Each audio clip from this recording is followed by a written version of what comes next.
Let's do today some rolling motion, basic concepts involved in rolling motion.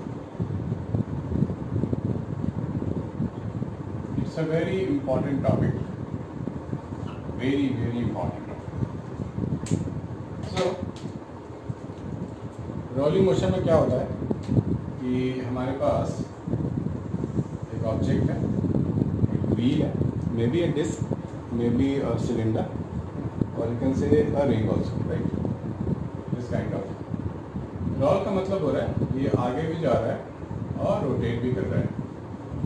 तो velocity of centre of मास में ले रहा हूँ VCM और ये ओमेगा से रोटेट कर रहा है।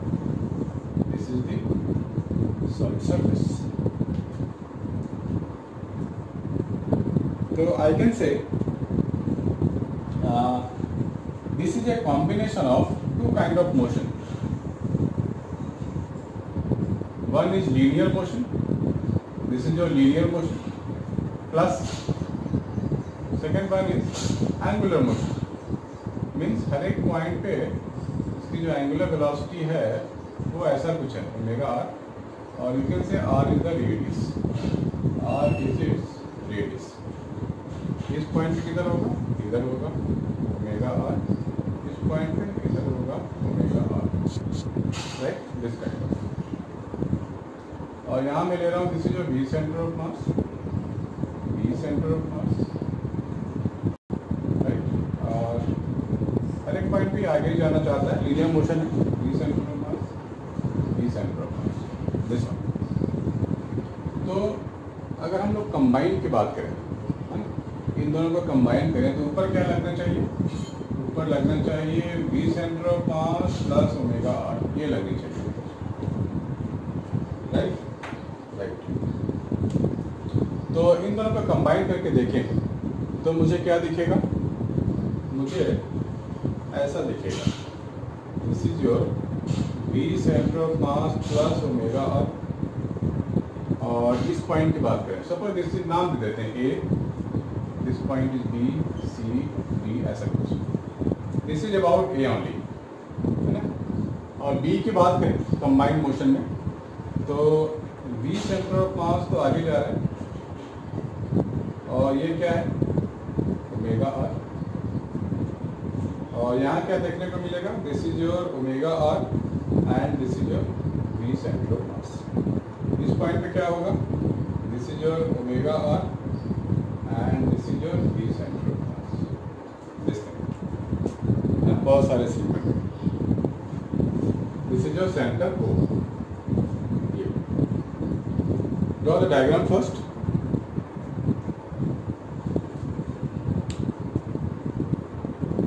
Draw कर लिया? Okay, fine. Now, अगर मेरे को यहाँ पे रिजल्टेंट वेलोसिटी फाइंड करनी होगी तो मैं क्या बोलूँगा? इन दोनों का रिजल्टेंट क्या होगा?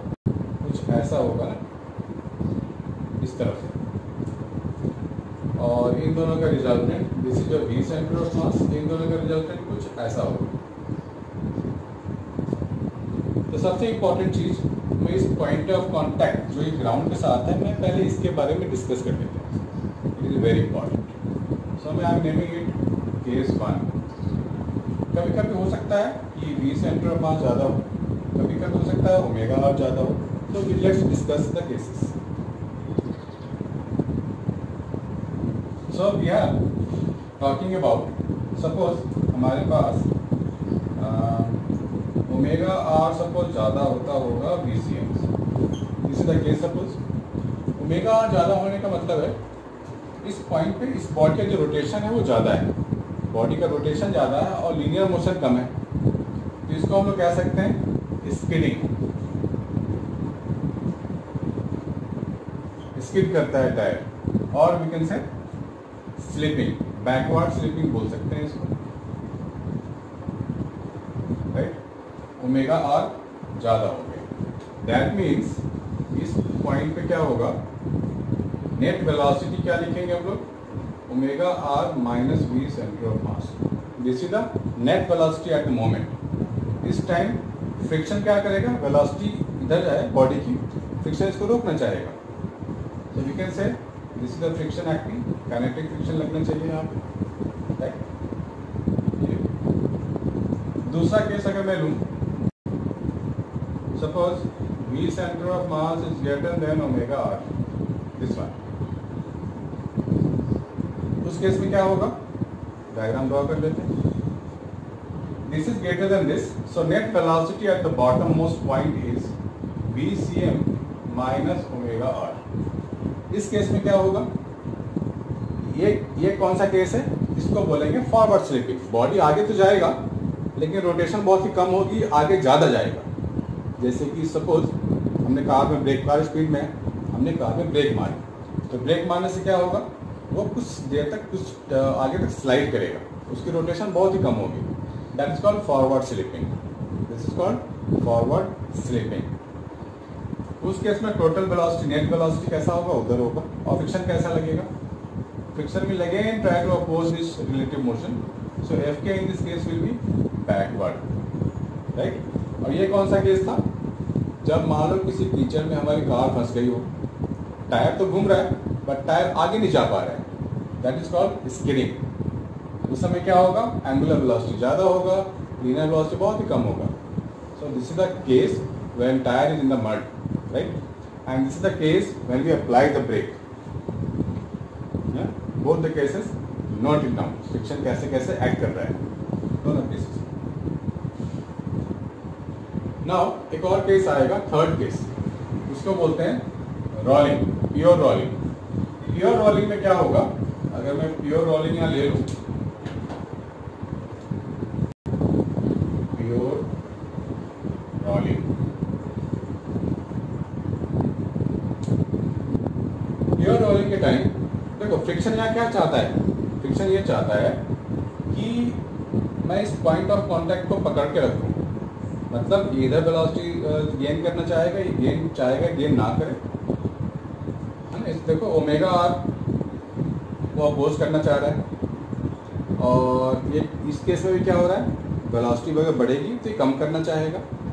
तो प्योर रोलिंग का मतलब ये है कि हमारे पास जो यहाँ की वेलोसिटी है वो जीरो हो जाए, नेट वेलोसिटी जीरो हो जाए, and the point of contact at rest only. उस टाइम हम लोग देखो क्या क्या चीजें हो सकती है. And we drive this figure again.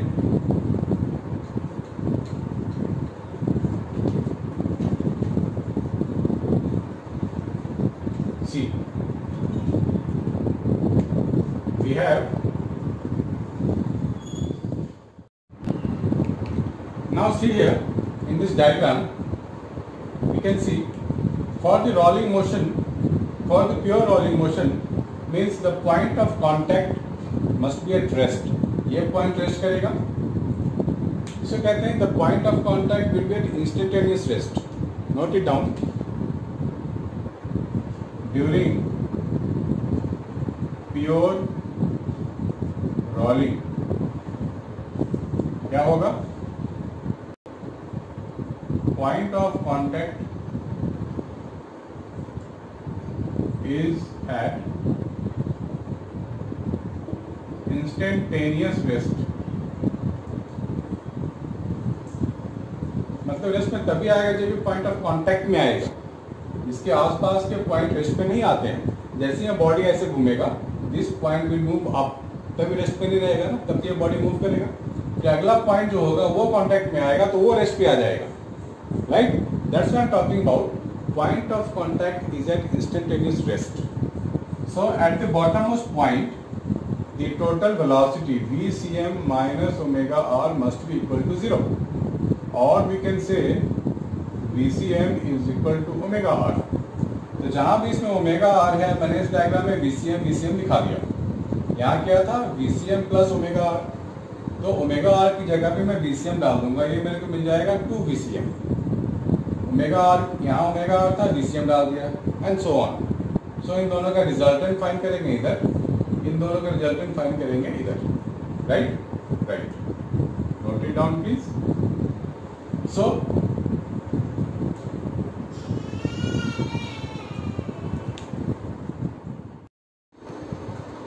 we must note one point that when this point of contact is at rest, then static friction comes into play. Static friction body rest पे है, राइट। तो body जब rest पे हो तो कौन सी friction लगेगी, of course static लगेगी, लेकिन टेंडेंसी ऑफ स्लिपिंग वहाँ होनी चाहिए तभी लगेगा स्टैटिक फ्रिक्शन, राइट। हाँ, without tendency of slipping friction लगेगा ही नहीं। सो डिपेंड्स यहाँ टेंडेंसी ऑफ स्लिपिंग है या नहीं है। So I am going to give you two important formulas. Suppose यहाँ की वेलोसिटी बोला गया हो फाइंड करने के लिए at the distance r from the centre which is inside the body. तो यहाँ की वेलोसिटी हम लोग कैसे लिखते हैं, यहाँ की भी वेलोसिटी होगी that is omega into r, right. तो डिपेंड करता है कि r क्या है। इसी r को अगर मैं कैपिटल R ले लूँ तो मैं बाउंड्री पे आ जाऊँगा, बिल्कुल बाउंड्री पे। So just right one formula, velocity of center of mass into r by r. This is your velocity at any point inside the surface. Inside the surface. ये हो गया inside the surface। अगर कहीं निकालना हो तो इसका इस्तेमाल करो। और ये जो velocity है वो इस लाइन के लिए है, मतलब इस लाइन को रेफरेंस पॉइंट मान के हम लोगों ने किया है, this is the centre. Just be careful while applying this. और दूसरी बात है किसी पॉइंट पे, मान लो कि पॉइंट पी है, यहाँ की वेलोसिटी पूछी जाए, पॉइंट पी यहाँ की वेलोसिटी पूछी जाए, यहाँ की वेलोसिटी पूछी जाए, कहीं की वेलोसिटी पूछी जा सकती है। जस्ट इसको सेंटर से ऐसे ऐड करो, मान लो ये एंगल कुछ होगा लेके भी theta, right. So velocity at this point can be written as 2 velocity of centre of mass into sin theta by 2। I am not going to derive this, इसका यूज नहीं है, बस फॉर द इंफॉर्मेशन ये आप ये formula लिख लो। Suppose I am talking about the highest most point, इसके लिए क्या होगा, ये पूरा का पूरा थीटा 180 हो जाएगा। यहाँ पे डाल दूंगा 180/2, दैट इज sin 91 हो गया 2 BCM हो गया। सपोज यहाँ कहीं पे पूछा जाए 30 डिग्री पे, तो यहाँ 30 डिग्री 40 डिग्री जो भी एंगल पूछा जाएगा यहाँ डाल देंगे, we can find the velocity at any point, right. तो this is very important information. And अभी हमने फ्रिक्शन की भी बात कर लिया कि ऑब्जेक्टिव में भी डाला जा सकता है ये क्वेश्चन कि किस केस में स्केलिंग में फ्रिक्शन किधर लगेगा, फॉरवर्ड स्लिपिंग में फ्रिक्शन किधर लगेगा। तो थोड़ा बहुत हमारे को नॉलेज होनी चाहिए, otherwise we can't answer that. Just note it down.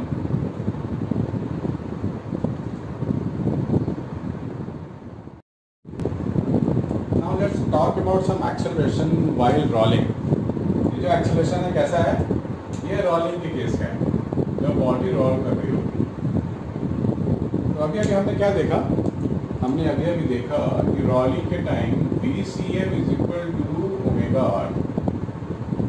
तो जब VCM is equal to omega r होगा तो acceleration of centre of mass क्या होगा अल्फा इंटू r होगा। दिस इज, तो जब ये बॉडी सर्कुलर मोशन कर रहा है, घूम भी रहा है, सॉरी रोलिंग कर रहा है, रोलिंग मतलब फिर से वही सेम चीज़ है, linear motion as well as rotation motion. तो हर एक point, every point has got the centripetal acceleration, क्योंकि सर्कुलर मोशन तो हो ही रहा है। सो हर एक पॉइंट पे जो सर्कुलर मोशन होगा, हर एक पॉइंट पे जो एक्सेलरेशन होगा सेंट्रिपिटल वाला, वो क्या होगा, omega square r, centripetal acceleration at every point, right. अब velocity of centre of mass है यहाँ पे, और कुछ acceleration of centre of mass है मेरे पास। I am talking about pure rolling case. Acceleration of centre of mass तो ऐसे भी होगा, इधर भी होगा, राइट, हर एक पॉइंट पे होगा acceleration of centre of mass.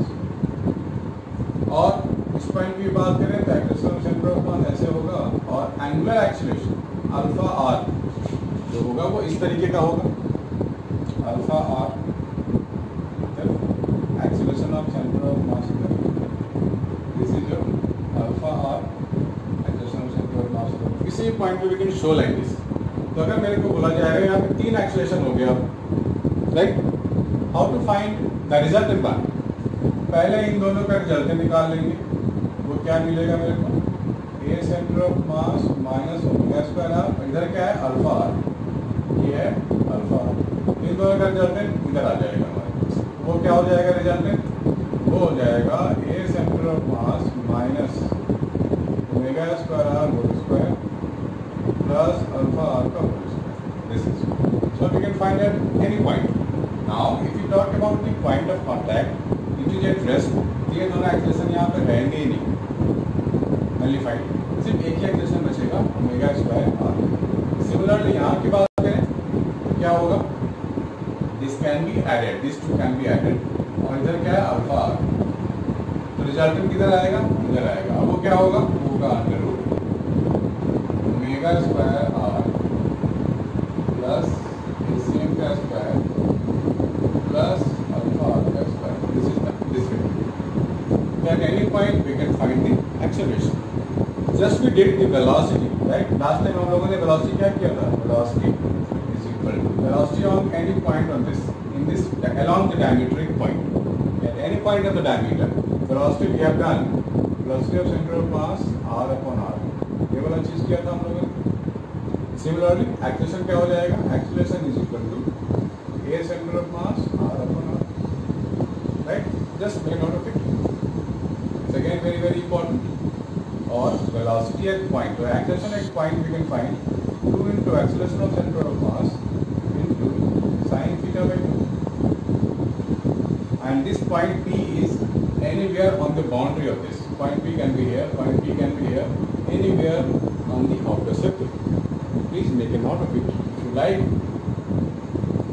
if you find it useful, like, comment, share. Thank you.